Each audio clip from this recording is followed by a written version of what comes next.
तुमच्या नावात आभार की आपण सर्वांनी तिसऱ्यांदा प्रयत्न करून देखील माझा इच्छा पुरवला आणि मला येण्याची संधी दिली, याबद्दल मी देवबापाचे आभार. त्याचबरोबर आपल्या मंडळीमधून बरेचसे नियोजन या 2 वर्षाच्या कोरोनाच्या काळात प्रभू येशू ख्रिस्ताकडे गेले.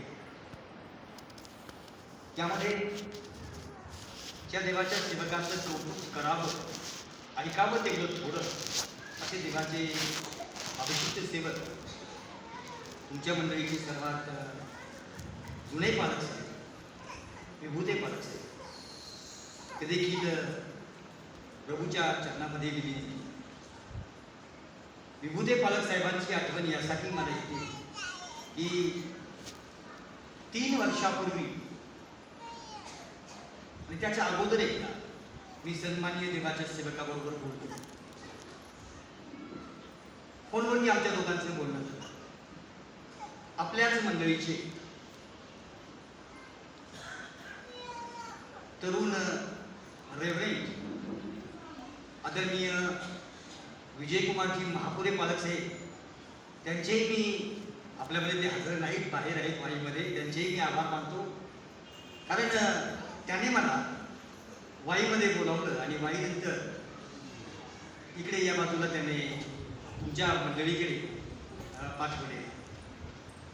देवाच्या लोकांना आपली ही मंडळी अतिशय मोठी, अतिशय ज्ञानी आणि विद्वान मंडळी आहे. कारण या मंडळीचा इतिहास जो आहे तो 100 वर्षापेक्षा जास्त झालेला आहे. आणि या सर्व काळामध्ये ज्यांचं वय 70 वर्षापेक्षा जास्त आहे त्या सर्वांनी कमीत कमी या पवित्र सप्ताहातील 50 पेक्षा जास्त भक्ती अटेंड केली. देवाच्या लोकांना ही मंडळी अतिशय वेगळी मंडळी आहे. या मंडळीने अर्थातच विभूते पालक साहेबांच्या सानिध्यामध्ये राहणाऱ्या तरुणांपासून प्रभूने एवढं मोठं काम करून घेतलं की माझ्या माहितीप्रमाणे, कदाचित माझा अंदाज चुकीचाही असू शकतो, 15 पेक्षा जास्त रेव्हरंड तुमच्या मंडळीची आहे जे महाराष्ट्रामध्ये देवाची सेवा करतात. रेव्हरंड देणारी मंडळी, मोठमोठे ऑफिसर अधिकारी देणारी मंडळी, नगरसेवकापर्यंत आणि आमदार खासदारापर्यंत तयार करणारी ही मंडळी आहे. आणि आध्यात्मिक दृष्टीत जर पाहिलं तर माझे परम मित्र राईट रेव्हरंड महाधर्मगुरू स्वामी शरदरावजी गायकवाड साहेब, ते देखील या मंडळीत दिलेलं फळ. अशा मंडळीमध्ये मी आलेलो आहे आणि मी माझ्या खानदानीतला सर्वात पहिला पालक आहे. माझं वय 46 वर्ष. अगर जर देवाच्या वचनातून देवाच्या लोकांना कोणाचे मन दुखवले जातील तर कृपा करून मला क्षमा करा. 400 पेक्षा जास्त किलोमीटर अंतर आम्ही गाडीवर प्रवास केलेला.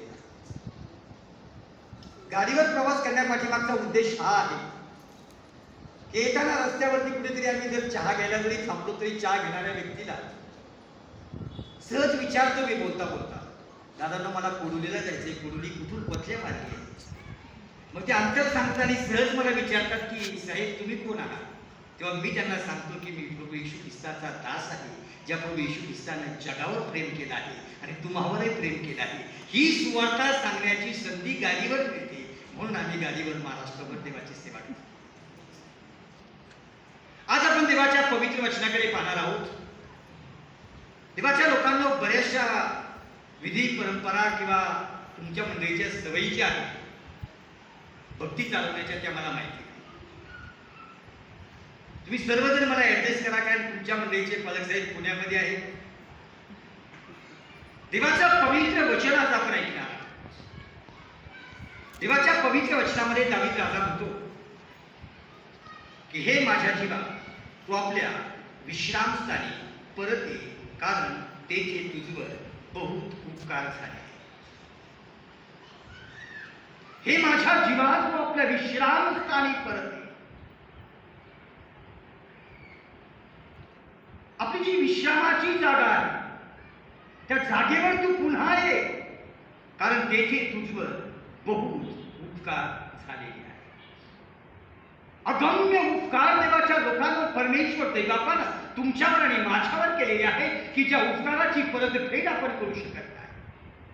मोठ्या विश्वासानं आणि सामर्थ्यानं धीरानं आणि युक्तीने आपण त्या दावीद राजासारखं म्हणूया, हे माझ्या जीवा परमेश्वराचा धन्यवाद कर, हे माझ्या सर्वांतर्यामात्याच्या पवित्र नावाचा धन्यवाद कर, हे माझ्या जीवा परमेश्वराचा धन्यवाद कर, त्याचे सर्व उपकार विसरू नकोस.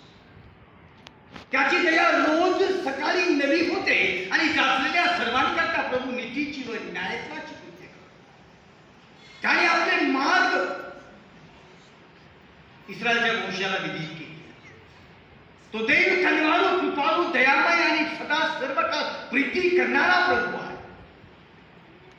आपण कित्येकाने 40 दिवस उपवास केलेले आहे, कित्येकाने बुधवार शुक्रवार केलेले आहे, कित्येकाने स्टार्ट करून दिले बुधवार शुक्रवारने एंड करतात शुक्रवार शनिवार, शुक्रवार बुधवार शुक्रवार. देवाच्या लोकांना देवाचं पवित्र वचन तुम्हाला आणि मला हे सांगत आहे, हे शिकवत आहे की तुझवर बहुत उपकार झालेले आहेत. आज 2 गोष्टी मी तुम्हाला देवाच्या वचनातून सांगतो.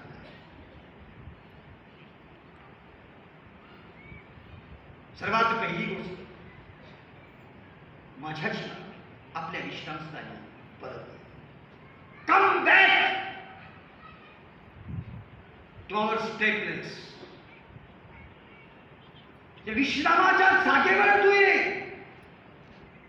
देवाच्या लोकांना देवाचं पवित्र वचन तुम्हाला आणि मला हे शिकवत आहे की तुम्ही ज्या जागेवर तुम्हाला विश्राम मिळाला आहे, ज्या जागेवर तुम्हाला उपकार झालेले आहे, ज्या जागेवर तुमच्यावर कृपा झालेली आहे, ज्या जागेवर तुमच्यावर देवाची दया झाली आहे, ज्या जागेवर द प्रेझेन्स ऑफ गॉड देवाचं सानिध्य आहे, ज्या जागेवर the presence of Holy angel and Holy spirit पवित्र आत्म्याचं सानिध्य आहे, त्या जागेवर आपल्याला परत जायचं आहे. यासाठी की वर जागे थँक्स गिव्हन टू लॉर्ड, पुन्हा देवाला आभारूपी यज्ञ करायचा आहे. यासाठी तुम्हाला देवाने पुन्हा आपल्या विश्रामस्थानी बोलवले. दावीद राजा आहे, दावीद गायक आहे, दावीद युद्ध कौशल्यामध्ये परांगत आहे. विशेष म्हणजे दावीदाच्या जीवनामध्ये जगणे हा परमेश्वर आणि माझा देव जो आहे त्याबद्दलची अढळ श्रद्धा आणि आत्मविश्वास. संकटाला न घाबरणारा, युद्ध प्रसंग ओढून आला तरी त्याला न खचणारा तो दावीद राजा आहे. सर्व गुण संपन्न असणारा राजा या भूतलावर दावीद आहे देवाच्या लोकांना. आणि तो देवासमोर लीन आणि नम्र होऊन सांगत आहे. तो आपल्या विश्रामस्थानी तेथे तुझं बहुत उपकार झाले. अगणित उपकार परमेश्वर देवानं तुमच्यावर आणि माझ्यावर केलेले आहे, ज्याची क्रमवार मांडणी आपण करत राहिलो देवाच्या लोकांना, तर ते आपल्या गणने पलीकडचे आपल्याकडे डायरी पुरणार नाही, लिखाण पुरणार नाही, हात धरून जातील एवढे उपकार परमेश्वर देवापाने केलेले आहे. सर्वात मोठा उपकार हा आहे परमेश्वर देवाचा तुमच्या आणि माझ्यासाठी, की आपण या जगातून निघून गेलो नाही. आपला शेवट या जगातून झाला नाही. या भूतलावर आपण जिवंत आहोत केवळ प्रभूची. देवाचं पवित्र वचन सांगतं, परमेश्वर देव चांगला आहे आणि तो त्याच्या लेकराची रोज नित्यक्रमाने काळजी मागतो. आपल्या जीवनामध्ये जेव्हा आपण प्रथम स्थान परमेश्वर देवाला देतो देवाच्या, तेव्हा तो आपल्या प्रत्येक मार्गामध्ये, प्रत्येक कामामध्ये, प्रत्येक गोष्टीमध्ये आपल्याला सहाय्य करतो, मदत करतो आणि आपल्या बरोबर तो चालणारच देव आहे.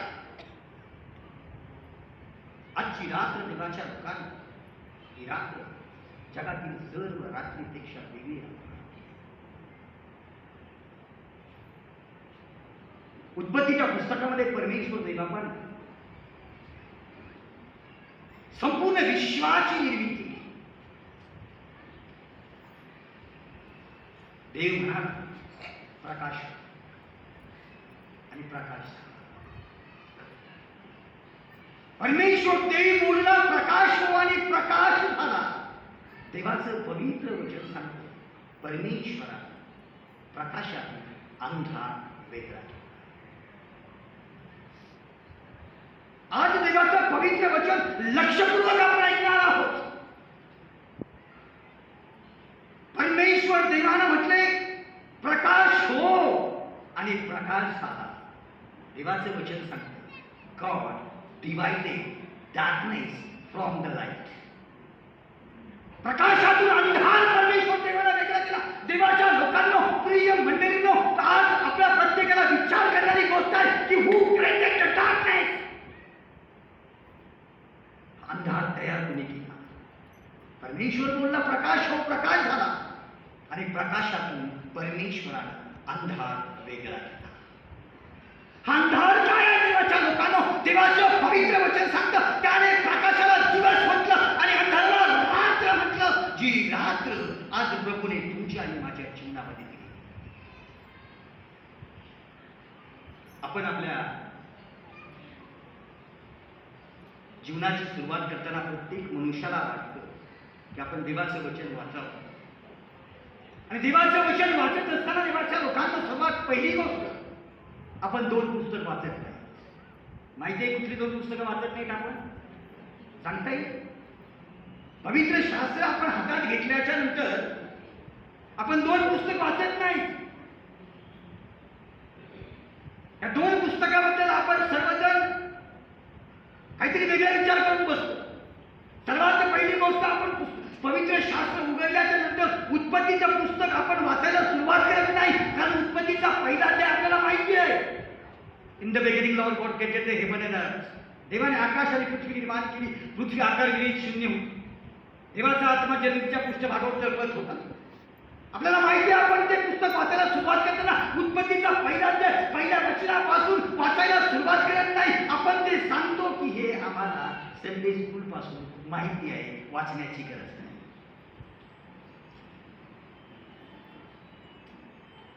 त्यानंतर पवित्र शास्त्रामधील शेवटचं पुस्तक प्रगटीकरणाचं. ते पुस्तक आपण हातात वाचायला घेतल्याच्या नंतर आपण सांगतो हे अतिशय अवघड आहे समजण्यासाठी. खूप वेळा वाचलं समजलंच नाही. आपण ते वाचायला पुन्हा ठेवून देतो आणि वाचायला सुरुवात करताना आपण फक्त स्तोत्र, नीतिस्तोत्र हे वाचायला सुरुवात. कधी आपण हा लक्षपूर्वक विचार केला का देवाच्या लोकांनो, प्रिय मंडळींनो, तुम्ही कधी लक्षपूर्वक विचार केला का की आपण उत्पत्तीचं पुस्तक का वाचत नाही? Why you and me not going to reading the book of Genesis? त्यानंतर शेवटचं पुस्तक जे आहे प्रगटीकरणाचं ते आपण का वाचत नाही यावर कधी विचार केला का? आपल्या मनामध्ये जो विचार आलेला आहे, जो विचार घातलेला आहे देवाच्या लोकांनो, तो विचार पवित्र आत्म्यापासून नसतो. उत्पत्तीचं पुस्तक फार सोपं आहे, संडे स्कूलला शिकलो, वाचू नका. हा विचार ज्याने घातला देवाच्या लोकांना तोच शैतान. प्रगटीकरणाचं पुस्तक 1 ते 22 अध्याय अतिशय अवघड आहे, ते वाचू नका. हा विचार ज्याने घातला तोही शैतानच आहे. कारण शैतान लबाडाचा बाप आहे. तो अति धूर्त आहे. तो त्याची सुरुवात कळू देत नाही. कारण उत्पत्तीच्या पुस्तकात शैतानाची सुरुवात आहे आणि तो त्याचा शेवट कळू देत नाही, कारण त्याची शेवट अग्नी आणि दोहात तुपात आहे. हे प्रगटीकरणाच्या पुस्तकात लिहिलं. म्हणून आपल्याला कोणा मनुष्याला, कोणा विश्वासणाऱ्याला, देवाच्या लोकांना सुरुवात आणि शेवट करू नये यासाठी तो आपल्या मनाचा ताबा घेतो. परमेश्वर देवानं अंधाराला वेगळं केलं, प्रकाशाला वेगळं केलं, अंधारापासून प्रकाश वेगळा केलेला. यशायाच्या 21 अध्यायामध्ये 2 वचनाकडे आपण आपलं लक्ष केंद्रित करणार आहोत. उत्पत्ती जे यशायाचं पुस्तक त्याचा 21 नंबरचा अध्याय, त्या 2 वचनाकडे आपण आपलं लक्ष केंद्रित करणार आहोत. जर मिळालं कृपा करून तरी मला वाचायला मदत करा.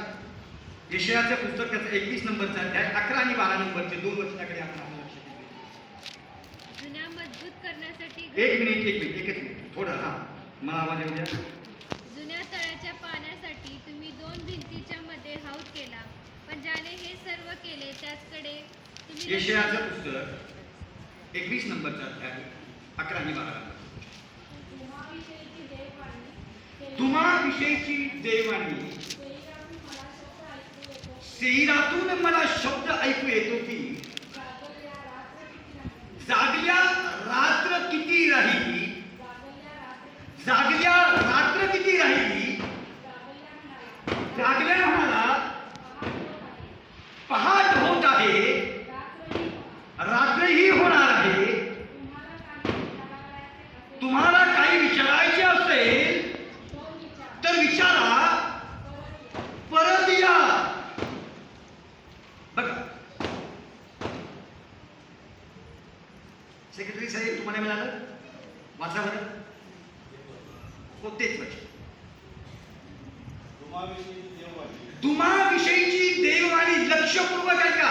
यासाठी मी डबल वाचायला सांगितलेलं आहे की या वचनाकडे मी तुम्हाला सर्वांना घेऊन जाणार आहे.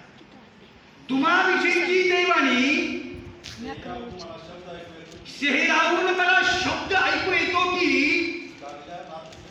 जागल्या रात्र किती झाली, जागल्या रात्र किती झाली, जागल्या म्हणाला पहाट होत आहे, रात्रही होणार. तुम्हाला काही विचारायचं असेल तर विचारा, परत या. थँक्यू. परमेश्वर देवाचं पवित्र वचन सांगतं, शहरातून मी वाणी ऐकली, ती वाणी म्हणाली, हे जागल्या, जागल्या म्हणजे ओ वॉचमॅन, रखवालदार, रक्षण करणारा, पहारेदार, पहारा करणारा, सेक्युरिटी, जो तुमची काळजी घेणारा, सिक्युअर करणारा. त्याला देवाची वाणी प्राप्त झाली. ती वाणी ही ऐकली की जागल्या रात्र किती झाली आहे. प्रश्न अतिशय सुंदर आहे देवाच्या. रात्र किती झाली, पुन्हा विचारलं जागल्या रात्र किती झाली आहे. त्याने सांगितलं पहाट होत आहे, रात्रही येणार. तुम्हाला जे काही विचारायचं ते विचारा, परत या. या चारही गोष्टीमध्ये देवाच्या लोकांना जरा वेळ लक्षपूर्वक विचार करा की या वचनामध्ये मर्म आणि रहस्य आहे. सकाळ नंतर दुपार होते, दुपार नंतर तिसऱ्या काळ होते, तिसऱ्या काळानंतर रात्र सुरू होते, रात्री 11च्या नंतर मध्यरात्र होते, आणि 3च्या नंतर 4च्या नंतर पहाट होते, आणि पहाटच्या नंतर देवाच्या लोकांना सकाळ. रात्र किती झाली असं विचारल्यावर त्याने सांगितलं रात्र झाली आहे, पहाट झाली आहे, पहाट होणार आहे, पहाट होत आहे, पहाट झाली आहे, पहाट जवळ आली आहे, आणि पुन्हा रात्र येते. मंडळी लक्षपूर्वक ऐका, पहाट झाल्याच्या नंतर काय व्हायला पाहिजे, पहाटेनंतर काय व्हायला पाहिजे, बोला थोडस. पहाटेनंतर सकाळ व्हायला पाहिजे. देवाचं पवित्र वचन सांगतं पहाट झाली आहे आणि पुन्हा रात्र येत आहे. Once again the night coming. पुन्हा रात्र येत आहे. ही रात्र कोणती आहे, या रात्रीवर कधी आपण विचार केला? पहाट नंतर सकाळ व्हायला पाहिजे. मग जे काही विचारायचं ते विचारा की रात्र काय येणार आहे. पण एकानेही त्याला विचारलं नाही रात्र काय येणार आहे. पहाट रात्र काय, देवाच्या लोकांना याकडे आपलं लक्ष केंद्रित करणं गरजेचं आहे. एक रात एक आहे देवाचं पवित्र वचन. प्रभू येशू ख्रिस्ताने देखील शिष्यांना सांगितलं, जोपर्यंत दिवस आहे तोपर्यंत दिवसाची कामे करा. एक रात्र येणार आहे, त्या रात्रीत कोणाचाही निभाव लागणार नाही, कोणी टिकलं जाणार नाही, कोणी स्थिर राहणार नाही, अस्थिर होऊन जाणार आहे. एक रात्र येत आहे, ती रात्र परमेश्वर देवानं प्रकाशातून वेगळी केलेली आहे.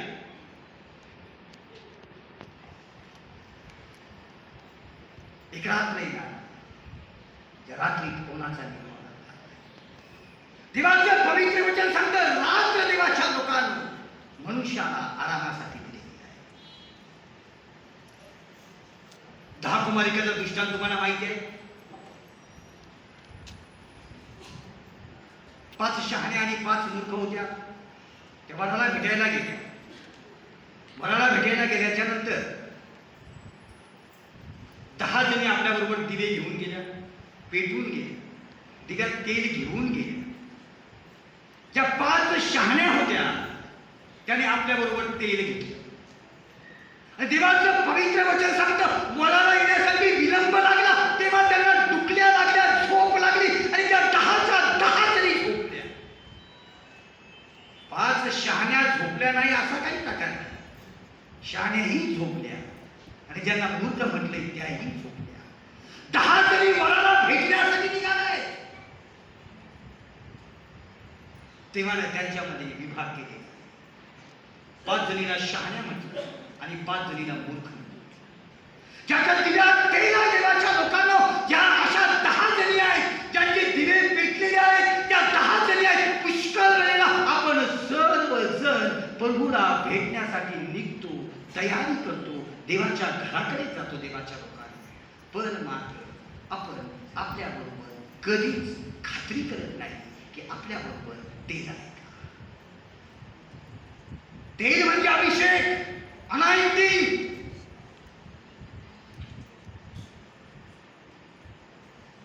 तेल अभंगाचं लक्षण आहे. देवाच्या लोकांना भंग न होणार. तेल पवित्रतेचे दर्शक आहे. देवाचं पवित्र वचन सांगतं वराला येण्यासाठी विलंब लागला आणि जेव्हा वराला येण्यासाठी विलंब लागला तेव्हा 10च्या 10 जणी झोपल्या आणि देवाचं पवित्र वचन सांगतं त्या रात्री त्याने वाणी ऐकली, वर आलाय. 10च्या 10 जणी जाग्या झाल्या देवाच्या लोकांना. परंतु ज्या 5 शहाण्या होत्या त्यांनी तेल आपल्या बरोबर होतं आपल्या दिव्यात टाकलं आणि दिवे पेटून पुन्हा त्या वराला भेटायला गेल्या. पण ज्या मूर्ख होत्या त्यांच्याकडे तेल नव्हतं, त्यांना तेल उसणं मागायला गेल्या.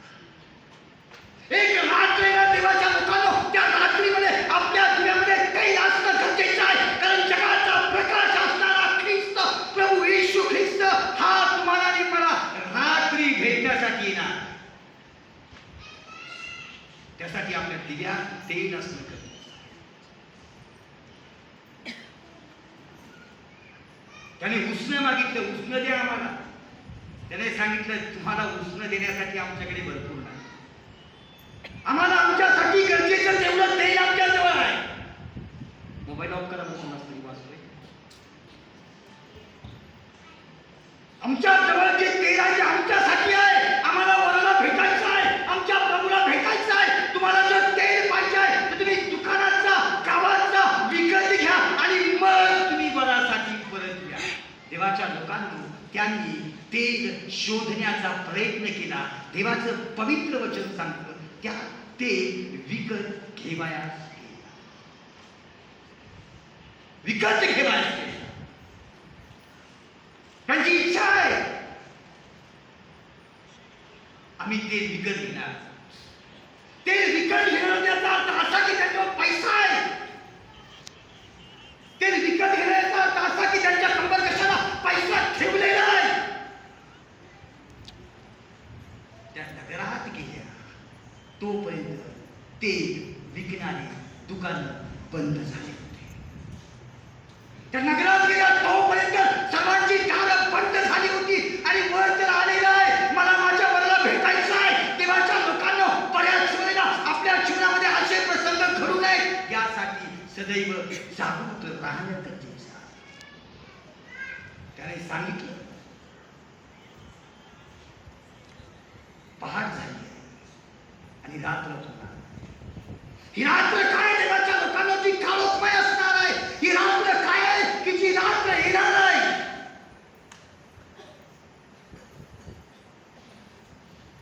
देवाचं पवित्र वचन.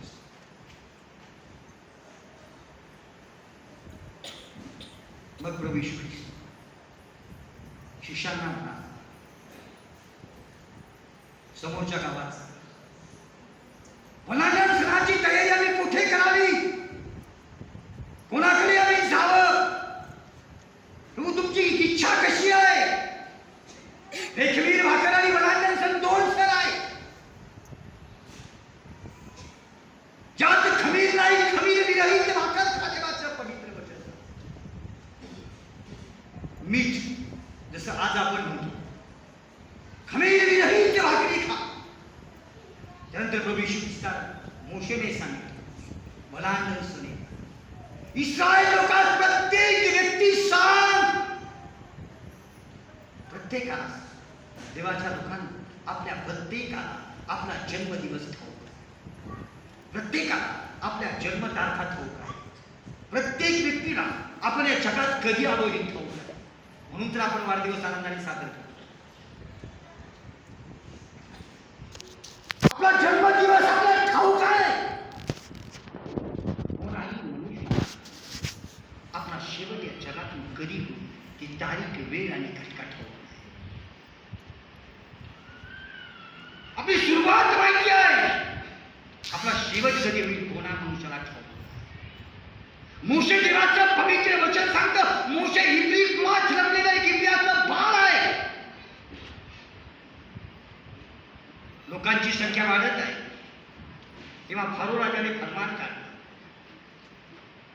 की इब्री स्त्रिया प्रसूती होत असतानाच त्यांच्याबरोबर त्यांनी गायांची आयांची निवड केली आणि त्यांना सांगितलं, एक काम करा, प्रसूती होत असताना लक्षपूर्वक तिथे हजर राहा, तिथे थांबून राहा, लक्षपूर्वक बघा आणि अगर जर पुरुष संतान काही जर असेल तर त्याला मारून टाका, मात्र स्त्री संतान जिवंत आहे. आणि या लोकांची वाढ होत आहे, लोकांची भरभराट होत आहे. देवाचं पवित्र वचन सांगतं की परमेश्वर देवाची दया या इब्री कुळाच्या. मोशेच्या आईला दिवस गेले. बघा, सर्व बहिणी या बाजूला बसलेल्या सर्वांना, माझी पत्नी समोर, सर्वांना लग्न झाल्याच्या नंतर एक वाटतं, अलग साहेब आशीर्वाद देतात, परमेश्वर तुम्हाला फलद्रूप करो, बहुगुणित करो, पृथ्वी व्यापून टाको. फलद्रूप करो इथपर्यंत ठीक वाटतं, जरा बहुगुणित करो म्हटलं जरा ते 10-12 लेकर असतं अवघड होईल. आमच्या तोंडातून शब्द थोडासा मागे येतो, 2च दे बाबा किंवा 3च राहू. आणि फलद्रूप म्हटल्याच्या नंतर मी लग्न लावलं का म्हणतो, परमेश्वर तुमचं कॅल्क्युलेट करू. खूप आयटी पार्क सुंदर आयटीला कामाला असलेले कपल होतं. मुलीला 1.5 लाख रुपये पेमेंट, मुलाला 2-2.5 लाख रुपये पेमेंट, घरच्यांना सगळ्यांना पेमेंट मजबूत एकदम. आणि मी त्यांना आशीर्वाद द्यायला गेलो तेव्हा मी सहज देवीप्रमाणे आपला पालकाचा आशीर्वाद दिला. परमेश्वर देव तुमचं कल्याण करो, फलद्रूप करो, बहुगुणित करो आणि परमेश्वर पृथ्वीवर तुमची संतती वृद्धिगत करो. तेव्हा त्या दोघांनी माझ्याकडे डोळे उघडून बघितलं आणि सांगितलं, पालक साहेब आम्हाला चहा प्यायला टाईम नाही, 2-2 3 लेकरं कधी सांभाळणार. एक ठीक आहे, पण प्रत्येक स्त्रीला वाटतं, प्रत्येक पुरुषाला वाटतं हा मोह आहे की स्वार्थ आहे. मला सांगता येणार नाही, कारण तो माझ्यात पण आहे. काय मोह आहे आपल्या प्रत्येकाला की आमच्या घरात सर्वात प्रथम प्रेग्नेंट राहिलेली स्त्री आहे. मग ती सुनबाई असू द्या, ती मुलगी असू द्या, ती कुणी असू द्या, प्रत्येकाला वाटतं की जेव्हा एखादी स्त्री आपल्या घरामध्ये प्रथम प्रेग्नेंट राहील तेव्हा त्या प्रत्येकाला वाटतं, काय वाटतं, काय व्हावं, जरा जोरात ऐकायला काय मी, मला 4 सेकंड कुठलं गाणी समजलं, काय व्हावं, हॅलो, काय व्हावं, काय व्हावं, काय व्हावं, मला मुलगी मंडळी यावं, मुलगा व्हावा. मलाही तेच वाटलं, मुलगा व्हावा. कारण माझी मिसेस प्रेग्नेंट असताना आम्ही पोटावर हात ठेवून प्रार्थना केली दोघांनी की देवा तू सांगितलं जे प्रथम आहे ते तुझं आहे, काही होऊ दे, तुझ्या सेवेसाठी समर्पित करतो. त्याच्या पाठीमागे माझा थोडासा एकदम असा गुढ दस्त्यामधला स्वार्थ होता. मुलगी झाली तर पालक होणारच नाही ना.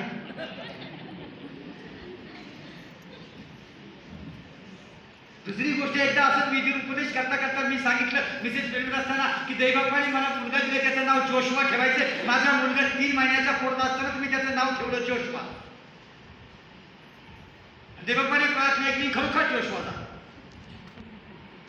देवाचं पवित्र वचन सांगतं, प्रत्येक पुरुषाला, प्रत्येक स्त्रीला वाटतं की मला मुलगा व्हावा, यासाठी की तो आमच्या वृद्धकाळाची काठी बनली जाते.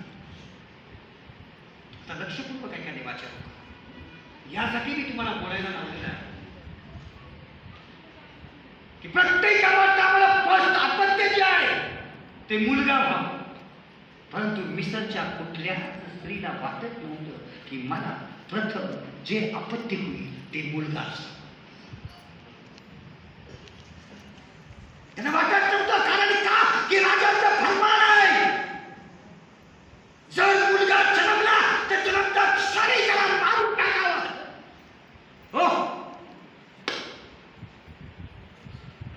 दिवस गेल्यावर बाईला जो आनंद होतो तो मोशेच्या आईला झाला. देवाच्या लोकांना 2 महिन्यानंतर जो आनंद होतो तोही आनंद झाला, 3 महिन्याचा आनंद होतो तोही झाला. 7 महिन्यानंतर आपण जो आनंद करतो, डोळ्याचा कार्यक्रम, उपवासाची प्रार्थना, प्रार्थनेचा कार्यक्रम, अशा 7व्या महिन्यामध्ये मोशेच्या आईने देवाला प्रार्थना केली असेल, देवाला विनंती केली असेल की हे प्रभूजी, माझ्या उदरात जो बाळ आहे, जे काही आपल्या माझ्या उदरात आहे प्रभूजी, ते मुलगा नको तर काय होऊ दे, मुलगी होऊ दे, कारण ती जिवंत नाही. जर मुलगा होऊ त्याला मारून टाकायचं. देवाचं पवित्र वचन सांगतं, मोशेचा जन्म झाला आणि जन्म झाला त्यावेळेला मोशे त्याच्या आई वडिलांसह फारो राजाच्या गुलामगीत होता.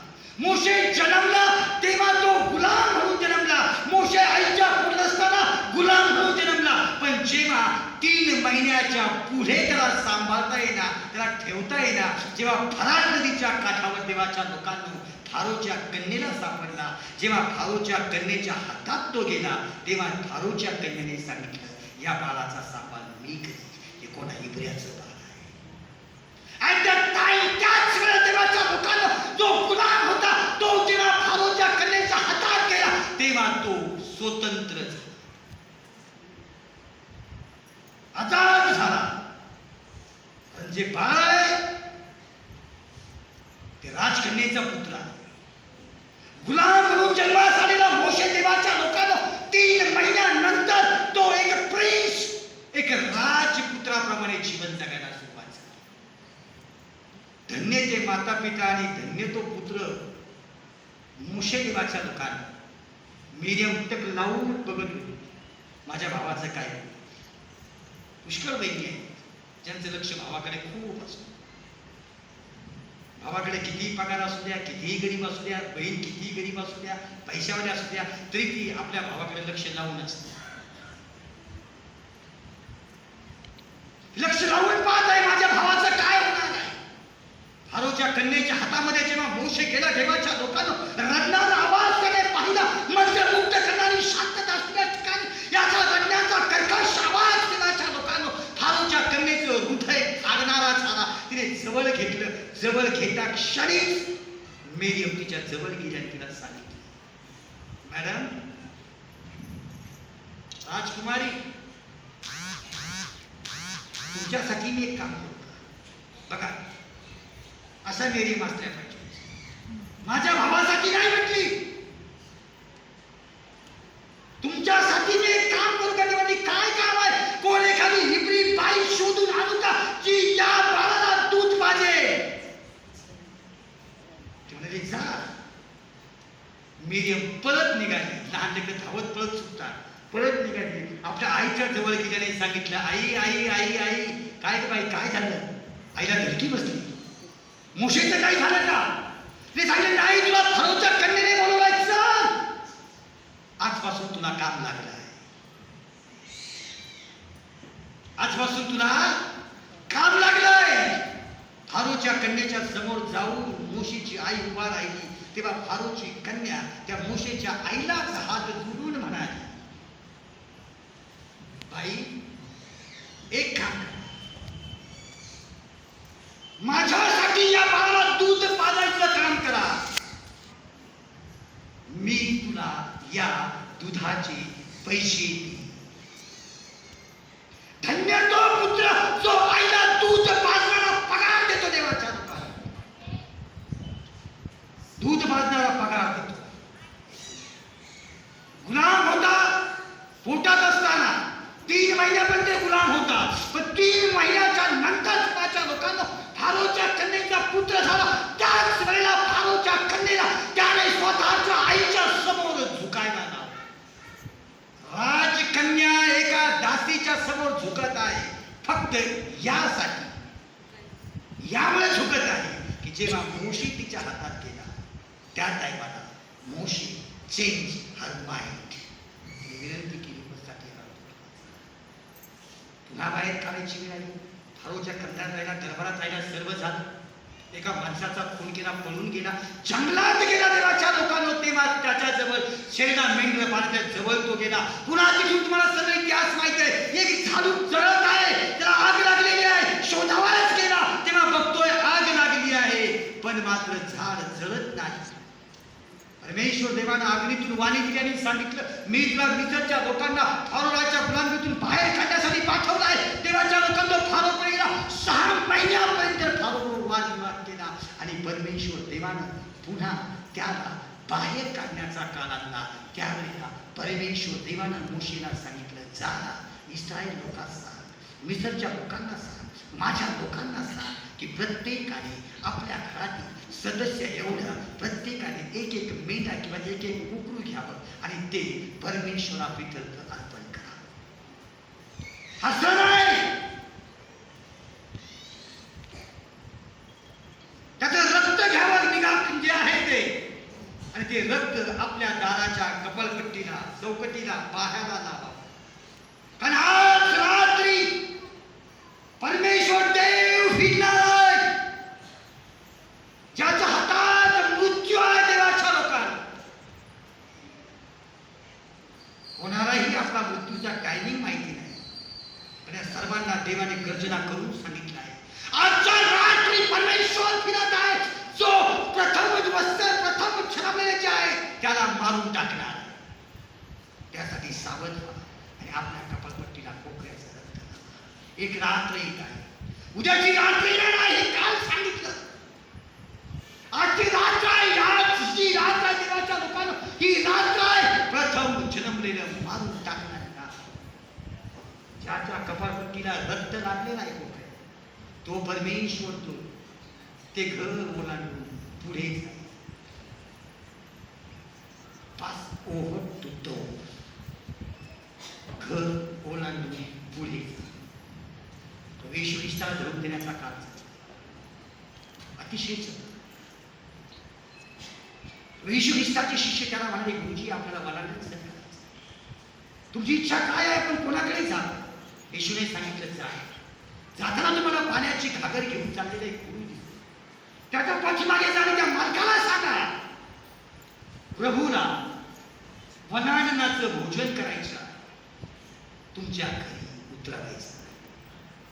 वनानन सण करायचं प्रभूला तुमच्या घरी उतरवायचं. देवाच्या लोकांना आजपर्यंत जो वलांडन झाला, येशूच्या अगोदर जो वलांडन झाला, त्या प्रत्येक वेळेला कोकरा कापला गेला, मेंढरा कापले गेले देवाच्या लोकांना. पण आजची रात्र अशी आहे की ज्या रात्री प्रभू येशू ख्रिस्तानं समोरच्या गावात जाऊन सांगितलं की आज वलांडनाच्या सणासाठी भोजनास मला तुझ्या घरी उतरवायचं. योहानाने प्रभू येशू ख्रिस्ताला आपल्याकडे येताना पाहिजे आणि उच्च स्वराने म्हणा, हे पहा, जगाचं पाप हरण करणारा देवाचा हा कोकरा, जगाचं पाप हरण करणारा, जगासाठी मारला जाणारा वधलेला कोकरा जो आहे, वधण्यासाठी तयार झालेला जो कोकरा आहे देवाच्या लोकांचा, तो प्रभू येशू आहे. देवाचं पवित्र वचन आहे. हा तो जगाचं पाप हरण करणारा देवाचा. भोजनाची व्यवस्था करताना ज्याच्या घरात भोजनाची व्यवस्था केली आहे, ज्याच्या घरात वलांडन सण करायचं आहे, मला सांगा देवाच्या लोकांना, जर ख्रिसमस करायचा आहे तर स्टार पाहिजे, जर ख्रिसमस करायचा आहे तर केक पाहिजे, जर ख्रिसमस करायचा आहे तर नवे कपडे पाहिजे, वलांडन करायचं आहे कोकरा तर पाहिजे, वलांडन सण करायचा आहे मेंढरू तर पाहिजे. प्रभूने सांगितलं, जा त्याला सांगा, मला तुझ्या घरातून आज वलांडनाचा सण करायचा आहे. सर्व त्याने तयारी केली. देवाचं पवित्र वचन सांगतं, तयारी होत असतानाच प्रभू येशू ख्रिस्त भोजनास बसण्याच्या वेळेला त्याने भाकर हातात घेतलं, येशू का स्मरण करून पिलो आणि म्हटले, घ्या, खा, हे माझे शरीर तुम्हाला मोडलं जातं. जीसस ब्रोकन, येशू मोडला गेला. हे माझं शरीर तुम्हासाठी मोडलं जात आहे. देवाच्या लोकांना आजचा प्रभोजन विधी जो आहे, आजचा प्रभोजन विधी जो आहे, हा सर्वसामान्य नाही. आजच्या रात्री प्रभू येशूला खाऊन दिलं गेलं ते केवळ माझ्यासाठी हे कबूल करणारा विधी आहे. भाकर ही केवळ भाकर नाही, ते प्रभू येशूचं शरीर, the body of Christ.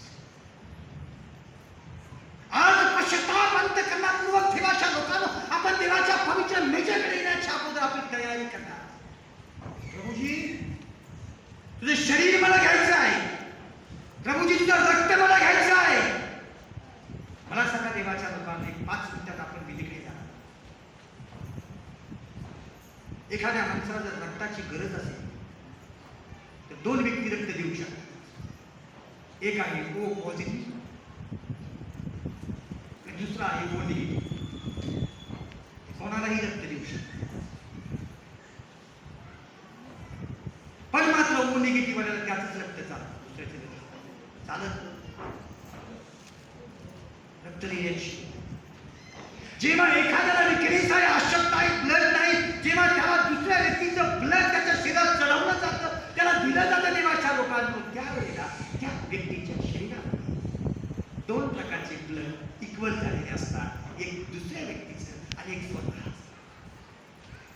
आज तुम्ही आणि मी पवित्र मेजाजवळ येत असताना प्रभू येशू ख्रिस्ताचं ब्लड, प्रभू येशूचं रक्त आपल्या शरीरात घेणार आहोत.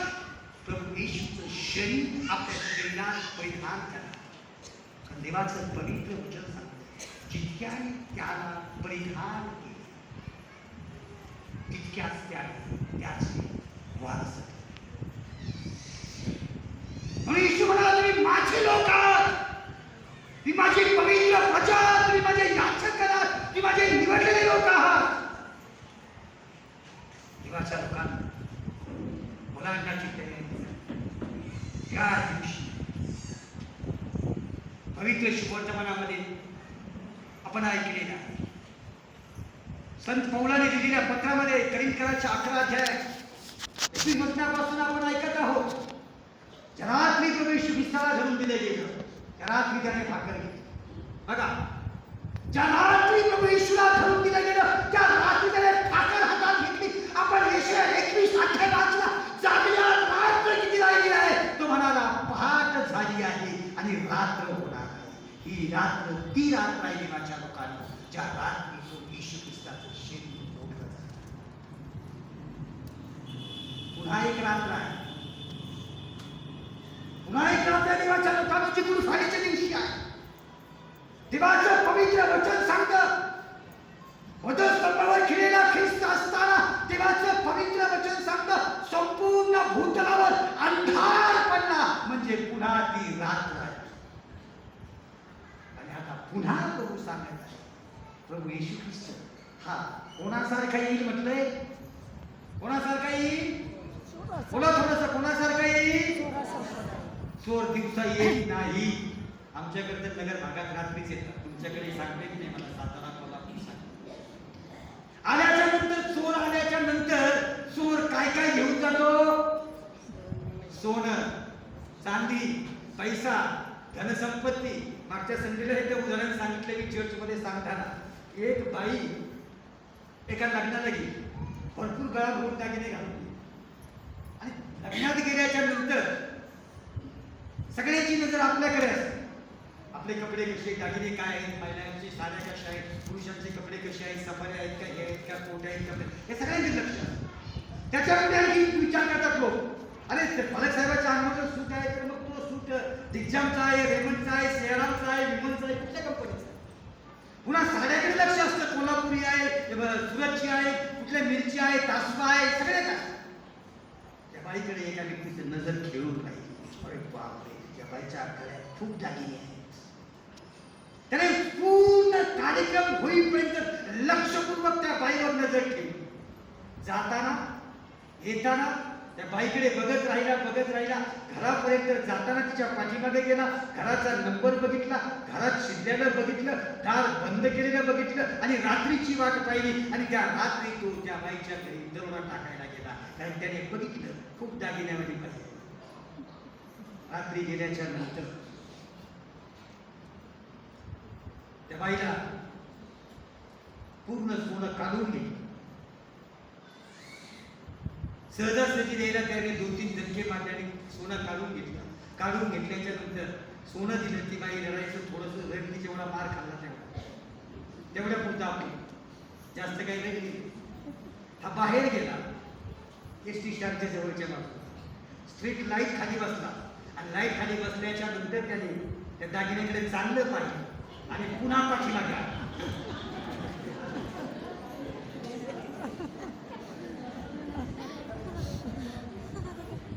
हो, याला म्हणतात हुशार करणे. दागिन्याकडे लाईटात बघितलं, पुन्हा पाठीमागे आला, पाठीमागे पुन्हा बेल वाजवली. त्या बाईला वाटलं कोणतरी आपल्या जवळचा आलंय, आला ओला लग्नाचा आवाज आहे. तो पुन्हा आला आणि पुन्हा बाईला जोरात मारायला लागला. आणि मारल्याच्या नंतर ती बाई म्हटली, अहो तुम्ही सगळं घेऊन गेलात तरी का मारता? अरे बाई, साऱ्या सकाळपासून खोटे दागिने मला दाखवती, रात्रभर जागे राहून त्याची चोरी केली, ते सगळे नकली आहे. इथून पुढे नकली घालू नको. देवाच्या लोकांना चोर आल्याच्या नंतर तो सोनं घेऊन जातो, असली घेऊन जातो, नकली ठेवून जातो. देवाच्या लोकांना प्रभू येशू ख्रिस्ताबद्दल लिहिलं, जेव्हा जन्मास आला तेव्हा बाळ बनून आला, आता येणार नाही. त्याचं वचन सांगतं तो चोरासारखा, आणि चोरासारखा जर आला तर घेऊन काय काय जाईल? सोनं तापवलेलं 24 कॅरेट जे गळालेले आहेत ते तसेच खाली ठेवून जाईल. 10 गिरे सुरकेची वेळ त्यांना आपला प्रभू लोक. देवाच्या लोकांना 3 दिवस मी तुमच्यावर जेवढ्या पद्धतीने मला देवाच्या वचनाची सेवा करते तेवढी मी तुमची सेवा करते. 3 वर्षाच्या काळापासून या ठिकाणी आम्ही येण्याचा प्रयत्न करत होतो. गायकवाड सेक्रेटरी साहेबांचे मी अत्यंत आभारी आहे की आम्ही दोघंजण फेसबुकला कायम लाईव्ह आहोत. महापुरे फलक साहेब माझ्या टचअपमध्ये आहेत. कोल्हापूरची बरीच मंडळी मला फेसबुकला येत आहे, यूट्यूबला येत आहे. जेव्हा मी परवा मेसेज टाकला की मी कोडुलीकडे चाललो, तेव्हा बऱ्याच जणांचे मला मेसेज आले वारण्यामधून, कोडुलीमधून, वेलकम पास्टर. तेव्हा मला समजलं की कोडुलीची आहे. खूप ज्ञानी विद्वान तुम्ही मंडळी आहात. आजच्या रात्री तुम्ही तुला धरून दिल्या गेल्या. आज यावेळी प्रघोषणाकडे आपली तयारी करा. 9 वाजलेले आहे देवाच्या लोकांना. आणि परत वेळी मला सांगितलं की 9:30च्या दरम्यान चुकले पाहिजे. विधी बऱ्याच वेळ चालला तेव्हा आजचा संदेश आटपता घेतो आणि 3 गोष्टी मी तुम्हाला सांगेन. सर्वात पहिली गोष्ट, आजच्या रात्री मला भोजनाची तयारी करणं गरजेचं. दुसरी गोष्ट, एक रात्र झाली आहे, पहाट झाली आहे, रात्र होणार. आणि तिसरी अतिशय महत्वाची गोष्ट, तो येशू ख्रिस्त एका रात्रीत येणार आहे. त्या रात्रीसाठी तयार. देवान करून तुम्हाला सर्वांना त्याद्वारे आशीर्वादित करू. त्याच्या नावाचा मान, महिमा, आदर, युगाने सुद्धा सर्व. आपण प्रभू विधीची सुरुवात करूया.